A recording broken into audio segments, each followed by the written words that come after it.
এই বাংলাদেশে কোনো বৌদ্ধ কোনো খ্রিস্টান তাদের ধর্ম প্রচার প্রসার করতে পারবে না। আপনারা সবাই শুনেছেন এই হুজুর কি বললেন। তিনি বলছেন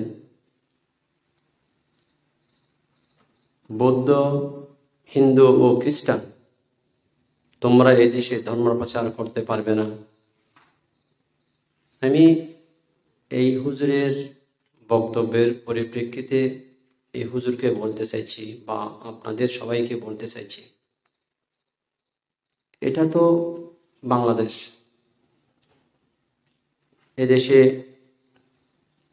বৌদ্ধ, হিন্দু, খ্রিস্টান তারাও তো এদেশের নাগরিক, তাদেরও তো অধিকার রয়েছে এদেশে বসবাস করা নাগরিক হিসেবে, আর আপন আপন সম্প্রদায়ের মধ্যে ধর্ম প্রসার করা।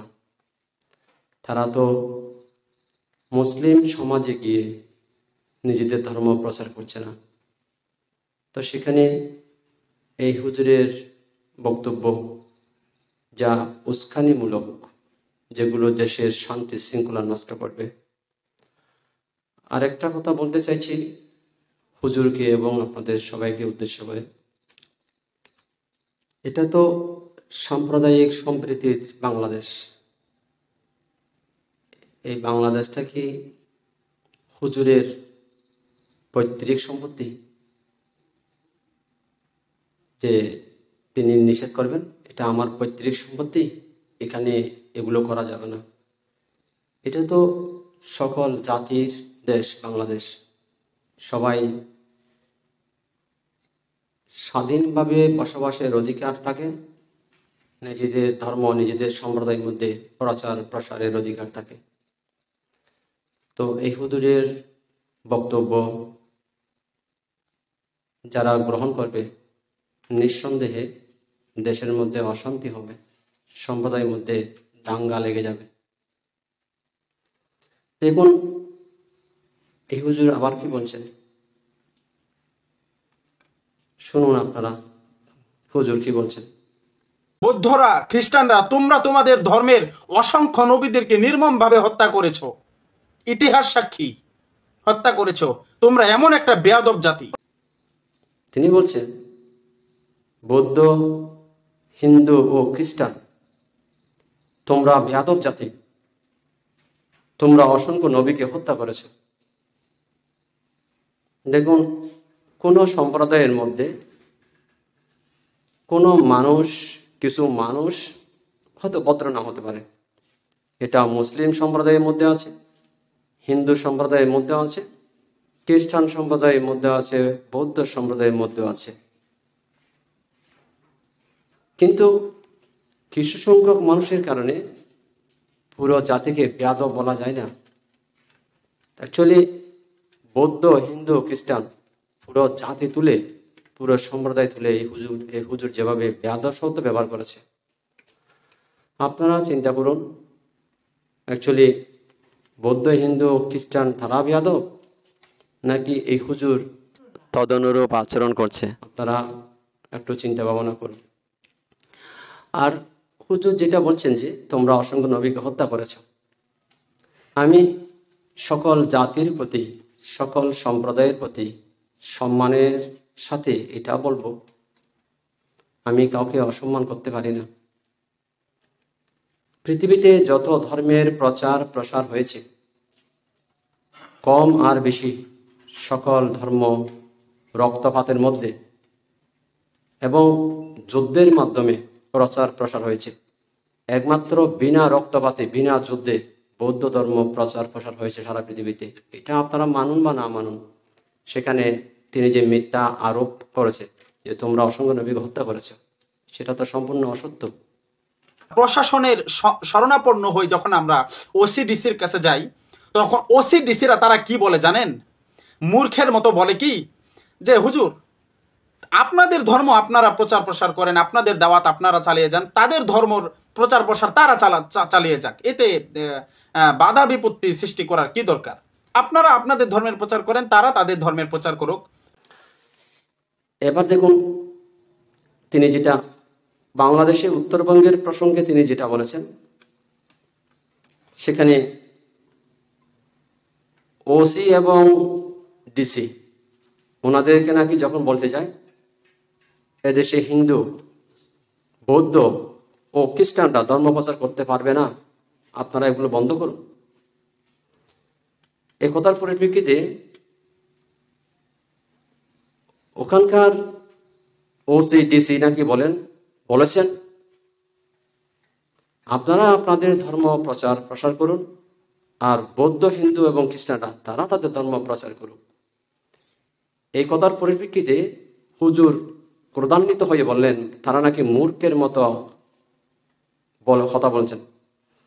তো আমি বলতে চাইছি, উত্তরবঙ্গের ওসিডিসিরা মূর্খের মতো ব্যবহার করেছেন, নাকি এই হুজুর নিজেই মূর্খের মতো আচরণ করছেন? আপনারা বিচার করে দেখুন তো। এবং আবার দেখুন এই হুজুর কি বলছেন।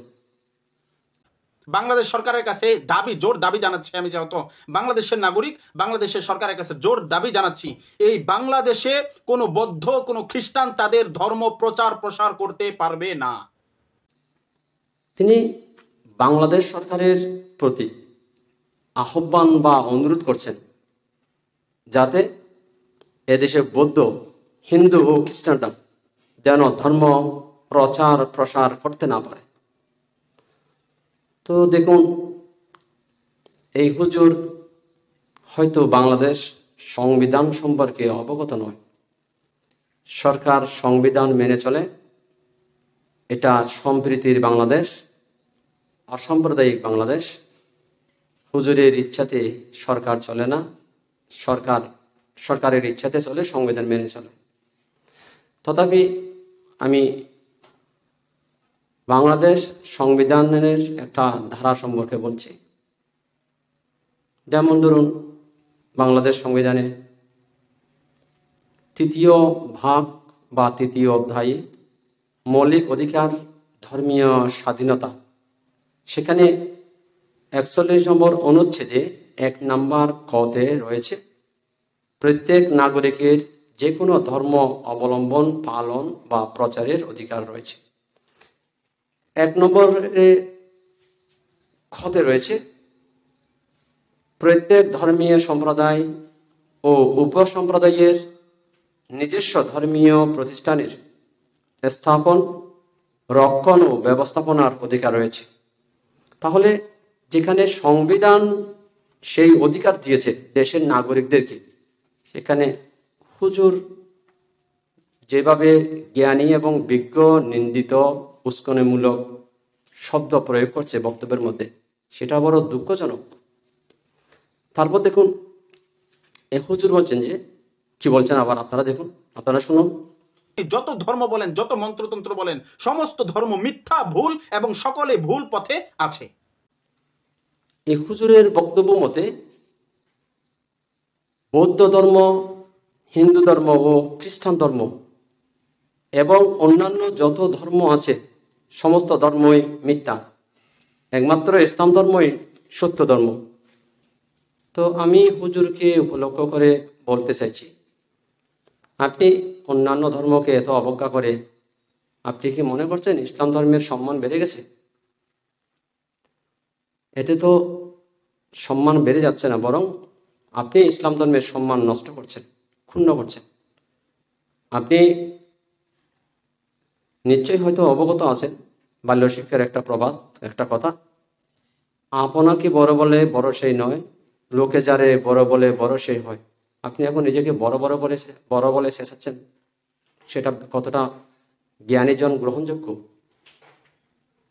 তো এই কারণে দেখুন, অপর ধর্মকে আপনি যে অবজ্ঞা করছেন, এতে কি ইসলাম ধর্মের মান সম্মান আপনি বাড়াতে পারছেন? ইসলাম ধর্ম কি বড় হয়ে যাচ্ছে? ইসলাম ধর্ম কি শ্রেষ্ঠ হয়ে যাচ্ছে? তো এই কারণে অপর ধর্মকে সম্মান দিলে অপরেরও আপনাদের সব ধর্মকে সম্মান করবে, সম্মান দেবে।